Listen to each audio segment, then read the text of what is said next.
Hello everyone, my name is Pat Dudgeon.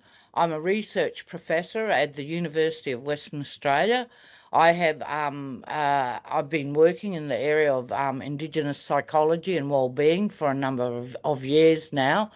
My roles include being the director of the Centre for Best Practice in Aboriginal Torres Strait Islander suicide prevention, and also lead CI on the NHMRC project called Transforming Indigenous Mental Health and Wellbeing.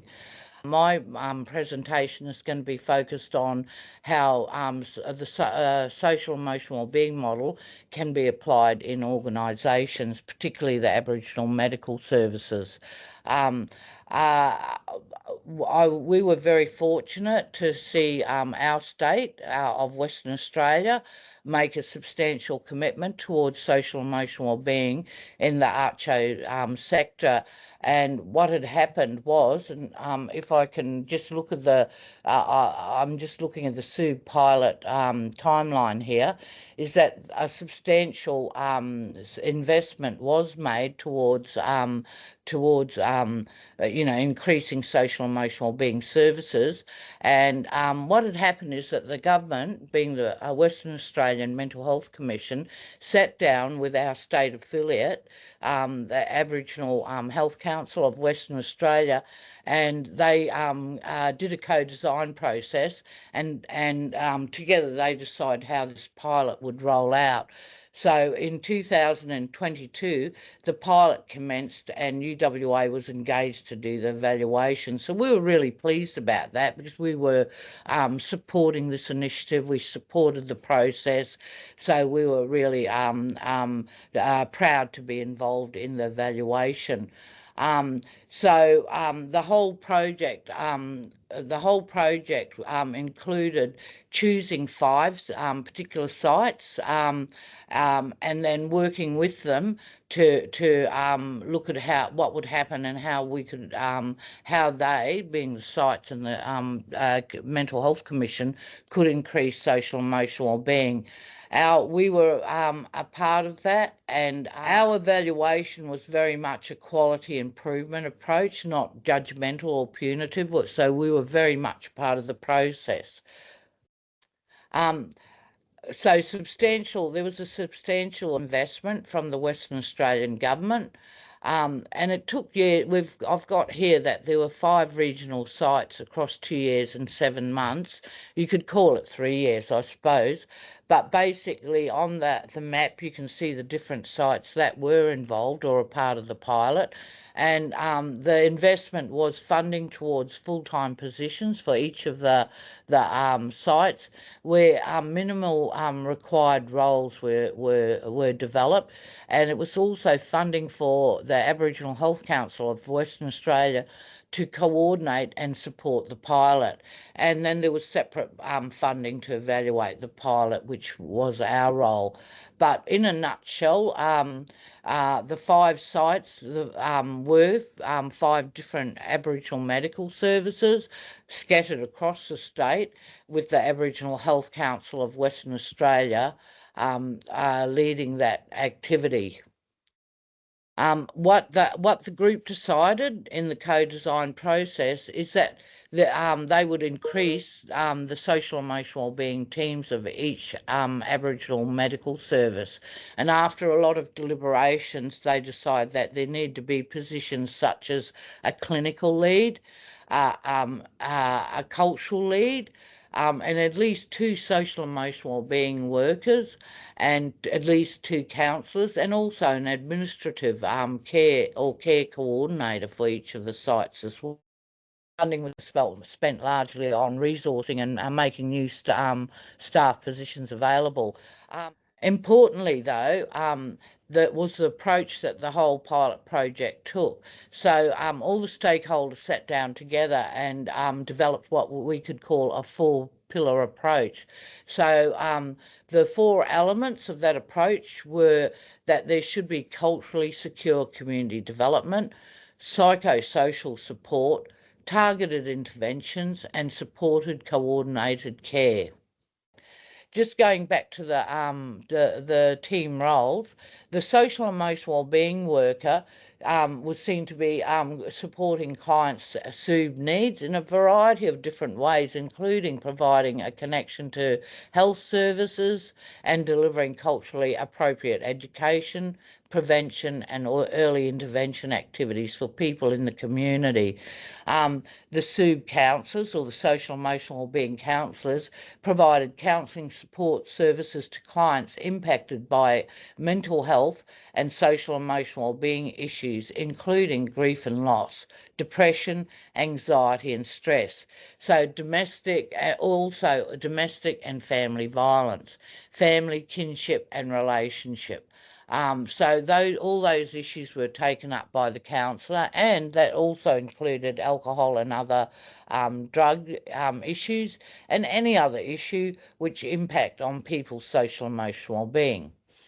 The cultural leads had a very important, all these roles are important, but the cultural lead monitored and enhanced cultural safety to support clients' SEWB needs by providing cultural expertise and support to the SUB team and clinical staff. So there was also a clinical lead that provides high-level clinical advice, support and recommendations concerning the mental health of clients to the SUB team and clinic staff. And finally, the care coordinator and administration provides the administrative support to the SUB team in delivering efficient and effective care. So in a nutshell, this diagram speaks to the four-pillar approach, and culturally secure community development is very important. People need to be, communities need to know what services and resources are available, and we're still living with a stigma where if you had problems and you needed help, sometimes that was seen as shameful. So starting to tell the community about what services there are, and that it was their entitlement and right to access these services are important of any mental health offerings or social emotional wellbeing and mental health offerings. So culturally secure community development included social education and health and life promotion education, healing days, awareness campaigns. So very important to give the community information about what was available and to have them feeling comfortable to access services. With psychosocial support, we know that particularly from a SUB approach, that there are a lot of issues that impact on our people that add to their distress, and that might be like housing needs, financial issues, legal needs. So this element helped people do that. It started addressing the social determinants of health. So that provided information, advocacy, referrals and case management. And, the purpose was to centre on the successful resolution of the challenges to their social and emotional wellbeing.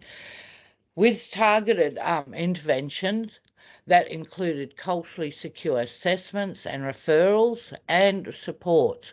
Also, access to traditional healing and intensive cultural support and follow-up with specialist mental health and other services.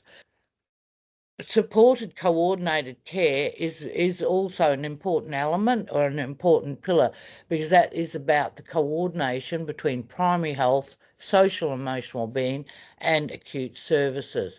It also includes the provision of culturally appropriate wellness initiatives to support and strengthen mental health care plans. So with the 4 pillars, that was put in place, and obviously each different site has its own characteristics, needs and aspirations. So there was some difference between the sites, and with our evaluation, we sent our staff out to do a number of site visits all through 2023, and they were speaking to teams, clients and stakeholders. They also attended the governance and community of practice meetings, also attended and contributed to conferences and forums. We released our interim report in 2023, and with our final report that will be released in August this year, so in 2025. But basically, our evaluations findings were that there were diverse SUB teams with high levels of Aboriginal staff, and these enable good support for social and emotional wellbeing. So we needed diverse SUB teams with high levels of Aboriginal staff, strong lived experience and cultural and community knowledge. We needed what enabled good SUB service with strong community relationships built with trust over time. Also collaboration with other teams to deliver events and activities. So everything should be coordinated. Other enablers included effectively engaging with community through a range of community-led programs and activities that included advocating for and connecting clients into relevant services and supports, and providing culturally appropriate counselling in flexible and responsive ways. So these are the enablers. The outcome of our evaluation basically pointed that, increased effective and efficient SUB teams created soft entry points to engaging with services.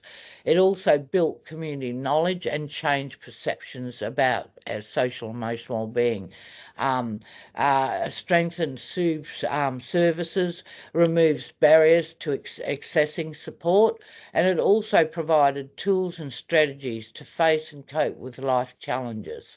The SUB program pilot left people feeling more confident, valued, connected and happier. It also provided stronger cultural connections and feeling that culture and lived experience is understood and respected. So in our opinion, the SUB pilot has been a success and should continue. And I'd just like to leave it on a quote from one of the clients who was interviewed as part of the evaluation. And this client said, "I think myself personally, I've come a long way since coming here in dealing with some with matters now, like unbelievable, the person I was like a year ago, with anger, all that anger, anxiety. It's not good for you, especially getting on in age as well, or getting on in age too." So with that, I think I've used up, I've tried to put a lot in the limited time I have. I know that everyone will be excited about this presentation of the project that took place and is taking place in Western Australia. And we're actually leaving with you with a number of different resources about SUB in general, about social and emotional wellbeing in general, but in particular about the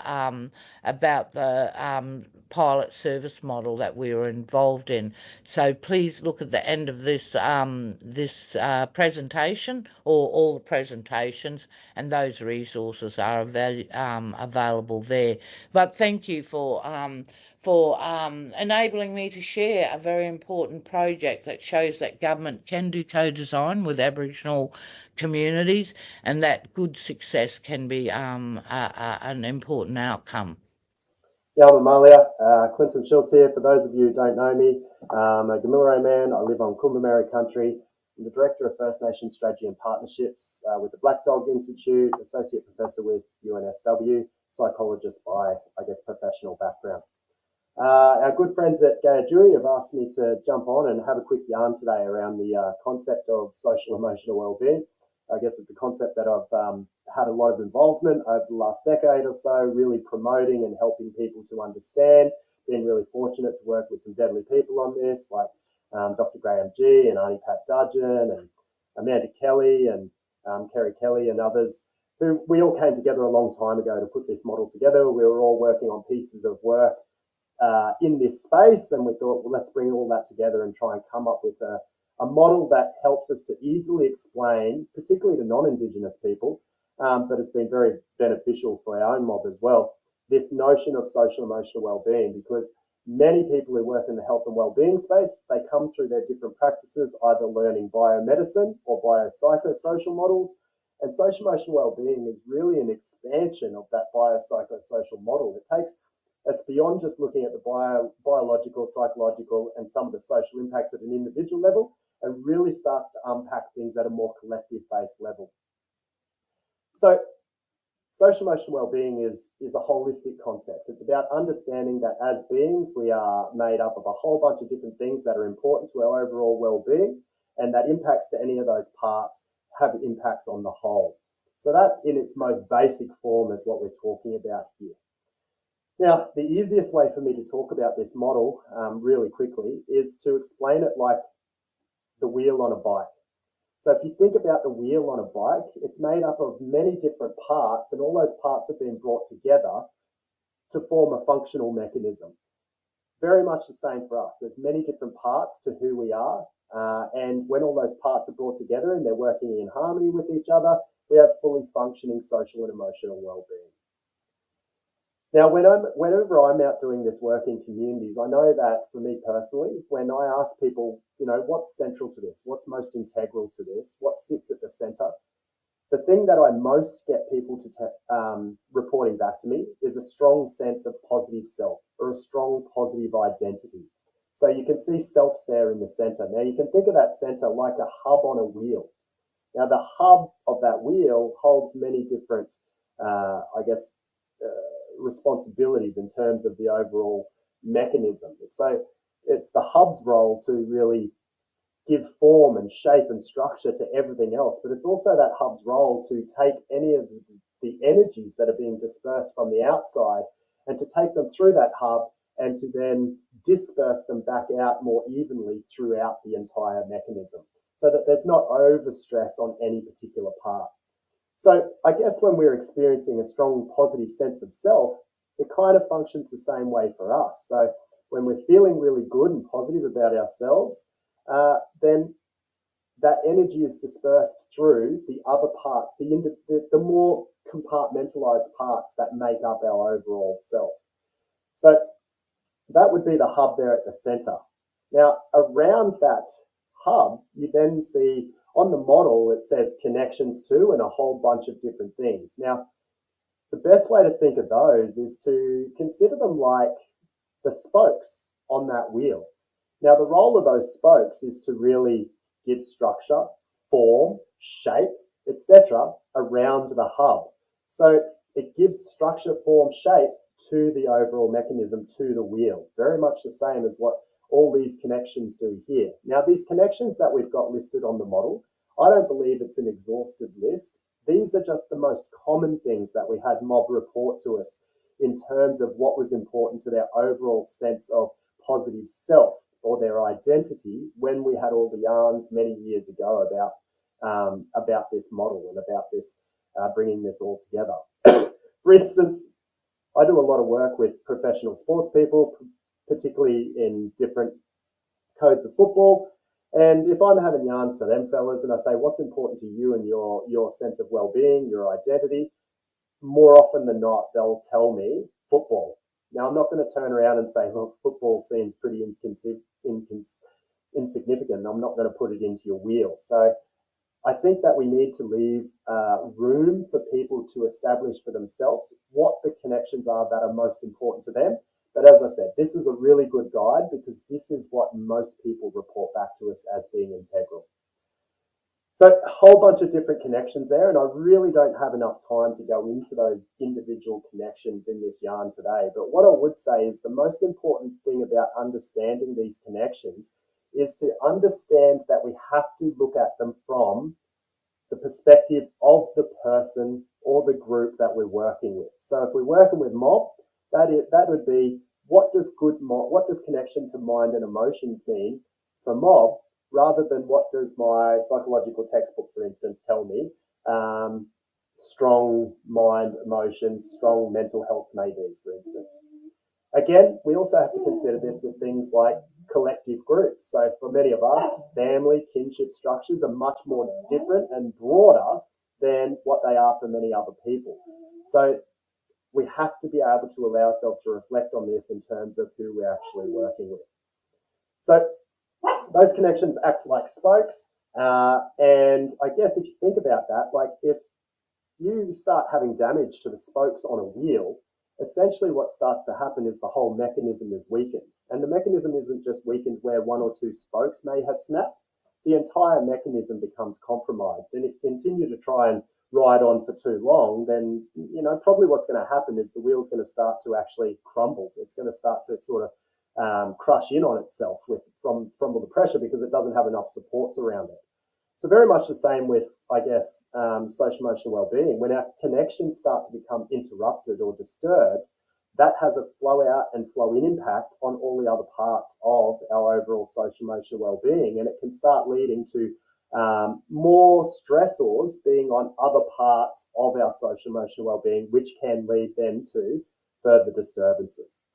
So maintaining strong connection to all the different connections that are important to your social emotional well-being, or those that you're working with, is what's most important, rather than just focusing on one or two. And I guess that's the big difference to how much of our health system works. Our health system tends to focus on one or two wedges, and or different professions work on different wedges. And so we don't get this holistic kind of engagement with people's overall well-being. Around those spokes, what you actually have then, where you can see it has all these determinants listed, if you think about those determinants, what's that level where all those determinants are, think about that like a tyre on your wheel. Now, the role of that tyre is to smooth out the bumps, give some cushioning, etc., etc.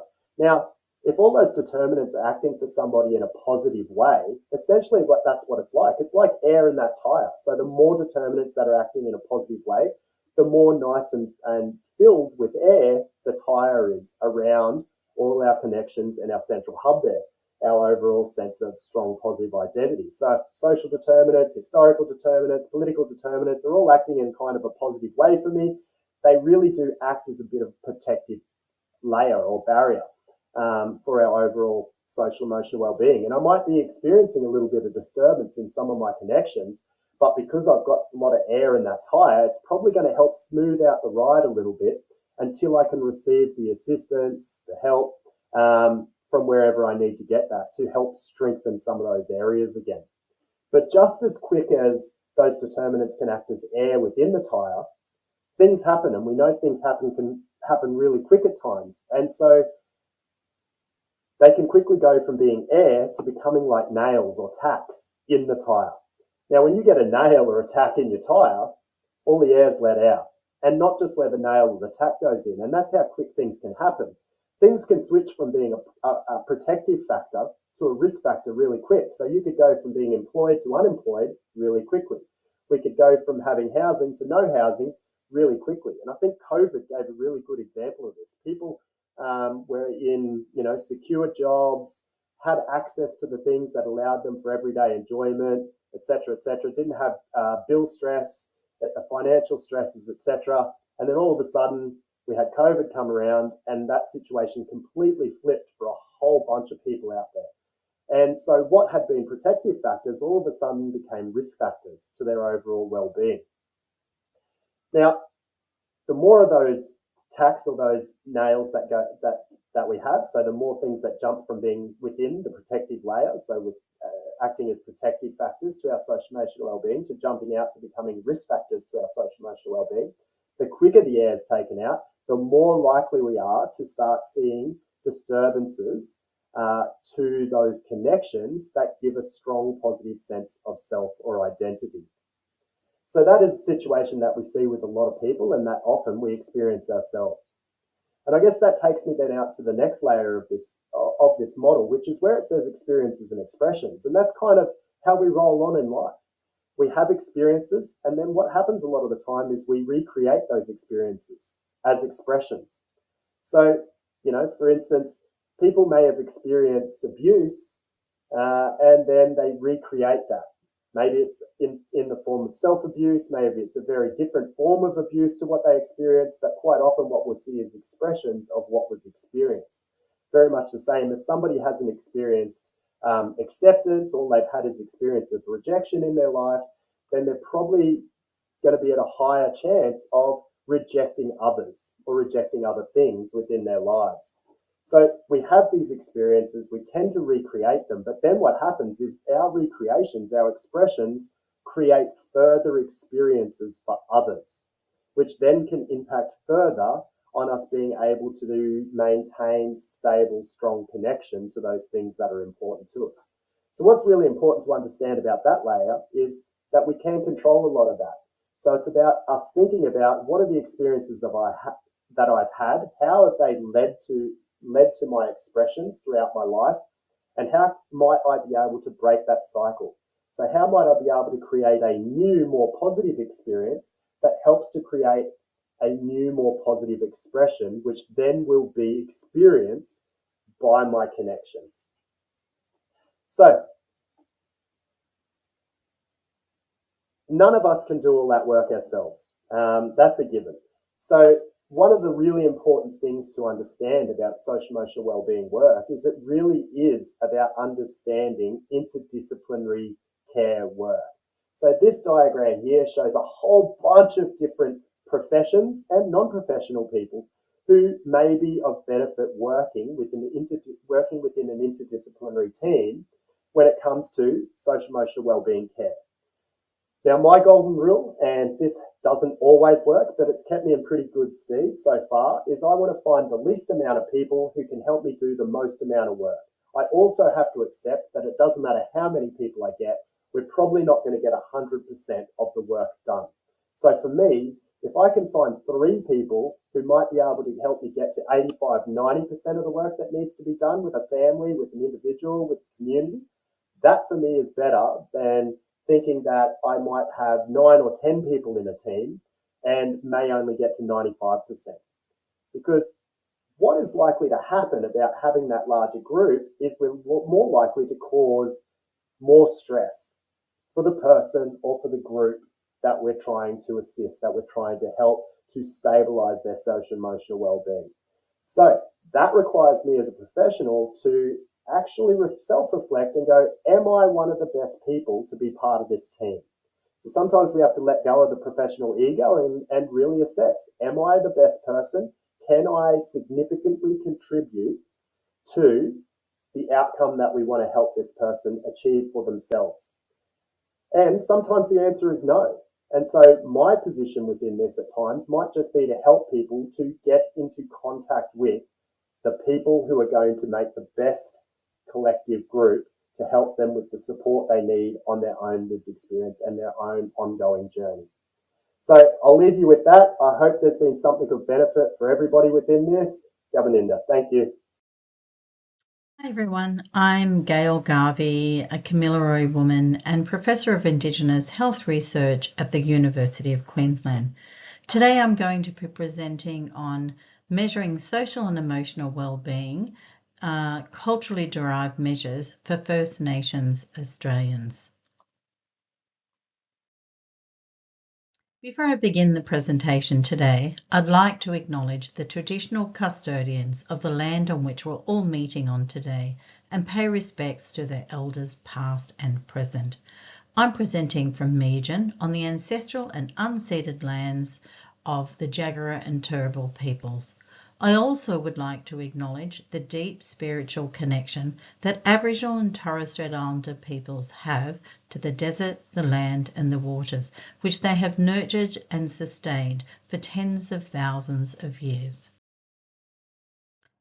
My presentation today is focused on identifying social emotional well-being measures that have been culturally derived. I'll explain this more fully on the later slides, but in brief, these are measures that have been developed from the ground up and that have privileged the voices and perspectives of Aboriginal and Torres Strait Islander people. However, before we discuss how to measure social and emotional wellbeing, we need to have an understanding of it from the perspectives of Aboriginal and Torres Strait Islander people. And as other presenters are also covering this topic today, I will just cover it very briefly. Social emotional well-being is defined as a multidimensional concept of health that includes mental health, but which also encompasses domains of health and well-being such as connection to land or country, culture, spirituality, ancestry, family, and community. And as demonstrated in the figure, well-being can be influenced by a wide range of external stresses, but conversely could also be supported and preserved by a range of socially and culturally connected features of individual and collective life. There is a fundamental interconnectedness between the dimensions of social emotional well-being for Aboriginal and Torres Strait Islander peoples, and this is illustrated in the two figures on this slide. The figure on the left describes the 7 social and emotional well-being domains, and whilst they are described separately, they are interrelated and interact in complex ways, depending on the individual's experiences and circumstances.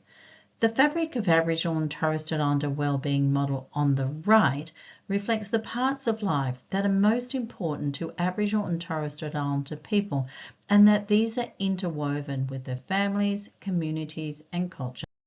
Existing social emotional well-being measures have most often been developed within the broader non-Indigenous population, and sometimes not even the Australian population, and therefore may not be adequate and not entirely relevant to the Indigenous context.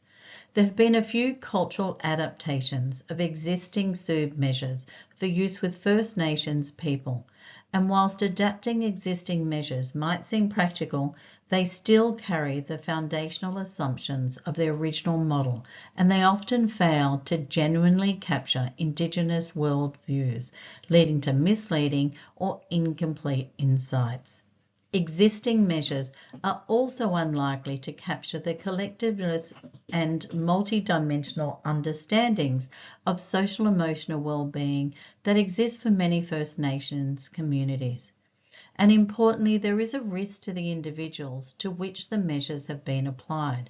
For example, there may be conclusions made about the care from the results of the measures that are not valid, and some questions on measures that have not undergone cultural consideration may cause distress or be experienced as culturally unsafe by the respondents. So there is a need for furthering our understanding of how First Nations concepts of social emotional well-being can be applied within the healthcare and other systems, and this will require social emotional well-being measures that are grounded in cultural understandings. There is a need for robust and culturally relevant social emotional well-being measures. Accurate measurement is important. It will tell us what works or what doesn't work to improve a person's social emotional well-being. These measures can also inform patient and clinical decision-making, service delivery, policy and patient outcomes. We know social emotional well-being is culturally bound, so we need robust measures that are culturally relevant. So the aim of this presentation and work we've conducted is to identify and report on culturally derived social emotional wellbeing measures for use with Aboriginal and Torres Strait Islander peoples. This slide presents our search strategy to identify culturally derived measures. The search strategy used existing key reviews relevant to social emotional well-being, including publications by Newton and Legrand, and information on assessment tools from the Centre of Best Practice website. In addition, we conducted a review of more recent peer-reviewed publications and also searched the grey literature, including government reports between January 2021 and December 2024, using relevant keywords and a range of search engines. We assessed the included articles if they were culturally derived, using the following definition. Culturally derived tools are those that have been specifically designed from the voices, perspectives, and knowledges of First Nations people. The development was led by or involved First Nations clinical or cultural experts, and they have been validated for use with First Nations people. We found a total of 35 social emotional wellbeing tools, and of those, 18 were culturally adapted and 17 were culturally derived. This slide presents the results from our search and the 17 culturally derived social emotional wellbeing measures. These measures were determined as culturally derived because they had their foundations in First Nations experiences and knowledge systems, have been developed with First Nations leadership, and stages of validation have involved First Nations peoples. These measures span multiple Aboriginal and Torres Strait Islander geographical locations, cultural groups, communities and researchers, demonstrating a diversity of First Nations peoples and communities, and also cultural epistemologies. Each measure draws upon First Nations knowledges to inform how different social and emotional wellbeing domains are conceptualized and applied. However, not all measures have been comprehensively validated or are nationally applicable. And unfortunately today, we don't have time to discuss these measures in more detail, so I'll encourage you to look these up. So in conclusion, there is a suite of culturally derived social emotional wellbeing measures for First Nations peoples, and an Indigenous social emotional wellbeing measures will continue to be developed, refined and validated within a diverse range of research and clinical settings. The measures presented today represent a significant step towards our ability to more accurately and culturally appropriately measure social emotional well-being for First Nations peoples. Utilising and embedding validated, culturally derived social emotional well-being measures should be a key priority and inform relevant policy, program and service delivery for First Nations peoples in order to help close the gap in this important area. Lastly, I'd like to acknowledge the First Nations Social Emotional Wellbeing Measurement Consortium members and the Australian Institute in Health and Welfare for their secretarial support. Thank you. Hi everyone and welcome to the Guy Dewey webinar. My name is Graham G and I follow my grandfather's side, Walter Lufat, who was born in a small community called Bellewen in the Northern Territory on Larrakia country. I'm going to give a 10-minute talk today for this series, and I do apologise in advance. I am actually in recovery from COVID, so I have a raspy throat. So yeah, you'll have to excuse that. I'm going to be talking about applying a social-emotional wellbeing lens to Aboriginal and Torres Strait Islander community-based mental health research. And because I'm a little unwell, I'm actually going to probably take about 15 minutes and cheat rather than the 10 minutes that Guy Dewey gave me. But anyway, it's only a brief introduction. This is really just a very, very brief overview to try and prompt some, hopefully some questions from you and some considerations. I do want to acknowledge country, this beautiful land called Nam, the land of the Wurundjeri people, and pay my respects to their elders, past and present. And also want to acknowledge the country and waters from which you are zooming in from, and acknowledging any elders who are on the Zoom today. Also want to acknowledge the Victorian Aboriginal Health Service, who's been a long time supporter and part of the research that I've been doing over the 15 years or so, and other Aboriginal researchers and partners that I talk about today.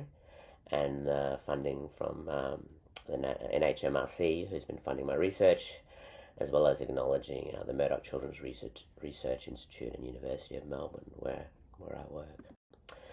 So, a brief 10 to 15 minute webinar. Let's get going. So, when we talk about Aboriginal and Torres Strait Islander perspectives of mental health and kind of community-based research, certainly within a social-emotional wellbeing context, we have to acknowledge that much of this started in the Ways Forward report by Pat Swan-Delaney and the late Professor Beverly Raphael, and the national consultation that they led over 30 years ago now, where they named that mental health really had to consider our own community's understandings of health and well-being, and that was embedded, of course, within the context of colonisation and the violation of human rights and racism and intergenerational stress and poverty were all really important factors in understanding the mental health difficulties that communities were experiencing around the country. What is important is that they recognised that there were high levels of mental health issues and difficulties being experienced in community, and high levels of psychological distress, definitely inadequate service provision, and really poor understandings of mental health from our own people's perspectives of what that meant. But what was important was that there was this recognition that there is cultural understandings of mental health, both positive and distress-based, that have always been there, but looks different often to conventional Western understandings. Their mental health concepts are understood and expressed in different ways in different cultural groups, and culture, of course, plays a really big role in framing our understandings of mental health and what that means. Depression is a really good example where it's been identified in different populations around the world, including Aboriginal and Torres Strait Islander people in Australia, but there are differences and important meanings that are ascribed to distress like depression. So really it was from there where myself and some other colleagues helped to develop the social emotional wellbeing framework, which is one way of situating or understanding wellbeing. And as no doubt many of you know, that really refers to understandings that health and wellbeing is not just individual focused, but it's also connected to family and community and shaped by interconnections of many different domains and determinants of wellbeing. That's in a much more holistic perspective, where there's interconnections between mind and body, emotions, our extended kinship systems, and our family and our cultures, as well as broader structural determinants and historical influences like our sovereignty or our lack of, for example. Well-being is shaped by all of these things, not just an individual kind of focus or lens. So that's really important. And of course, mental health is only one part of social-emotional well-being, but it is an important one as well. And sometimes I think that can get lost in our current yarns about social-emotional well-being. And this isn't anything new, of course. Our ancestors have viewed health and well-being from this deeply holistic perspective for thousands and thousands of years. So there are some implications of this, of course, which is, from my perspective, mental health is an important part of social emotional well-being, but it has to be rooted in cultural understandings, and there are tensions, I'd say, that we're confronted with, certainly as practitioners.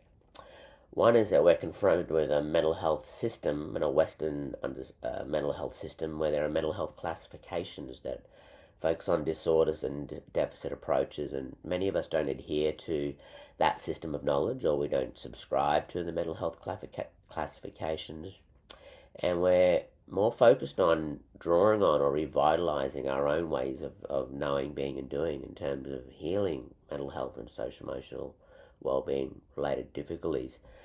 But of course, there's always diversity amongst our communities in our Melbourne, and some do adhere to that system or need to utilize that system to get the help that they need. So in some senses, as well as the approach that we're coming from, most of us who are in that sector have to engage with a fragmented mental health system. And as well, what we're finding in some of the research is that there are overlap and shared features as well as different features. So of different mental health presentations. So it means that we've got to kind of confront or deal or find a way to grapple with some of these tensions. One way that we've been doing that, my first example, is an Aboriginal and Torres Strait Islander complex trauma and strengths questionnaire that my colleague Professor Catherine Chamberlain, and many other Aboriginal and non-Aboriginal researchers working on that team over the years have been involved in. And we've been trying to develop this questionnaire. It's an Aboriginal-led approach, and it uses mixed method approaches, and it's taken a very kind of careful and long-term stepwise approach to developing it. And I won't go into the process of that. There's a paper that's documented its development so far, and you can see some of the steps there.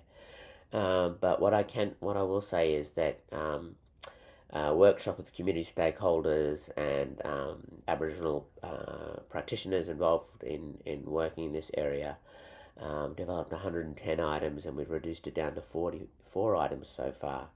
And what we've arrived at so far is kind of 5 factors that indicate that there are important patterns of distress that are in fact consistent with complex post-traumatic stress responses or complex PTSD as defined by the World Health Organization, as well as really culturally salient or relevant strengths and other areas of distress that were identified. You can see the 5 factors there, and one of them has a whole range of complex trauma responses.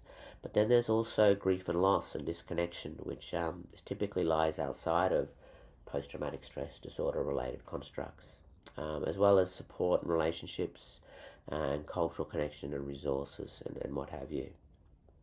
So that really, I guess, is an example where there are mental health patterns of distress that include both cultural salient symptoms and some common or core features as well.